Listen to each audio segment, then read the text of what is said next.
and welcome to this Bitesize Technical video on transitional arrangements. Since 6th of April 2024, the lifetime allowance no longer applies and only lump sums are tested when taken from a pension. There are no tests for taking any income. There are new allowances for lump sums, the lump sum allowance or LSA and the lump sum and death benefit allowance or LSDBA. If benefits have been accessed under the old rules using up some or all of the available lifetime allowance at the time, then this will have an impact on the amount of lump sum allowance and lump sum and death benefit allowance available under the new regime. If 100% of the lifetime allowance has been used, then this means there will not usually be any allowances available under the new rules. If less than 100% of the lifetime allowance was used, then the new lump sum allowance, used when calculating maximum PCLS, will be reduced by 25% of the lifetime allowance used. For example, if 40% of the lifetime allowance had been used, the amount of lump sum allowance will be reduced by 10%, i.e. 25% of 40%.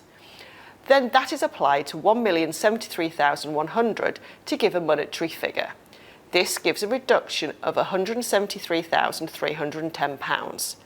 So the lump sum allowance available reduces from £268,275 to £160,965. This means the maximum PCLS that could be taken after 6th of April 2024 would be £160,965. In most cases, the lump sum and death benefit allowance will reduce by the same amount as the lump sum allowance. In my example, this is £107,310. So it reduces the lump sum and death benefit allowance from £1,073,100 to £965,790.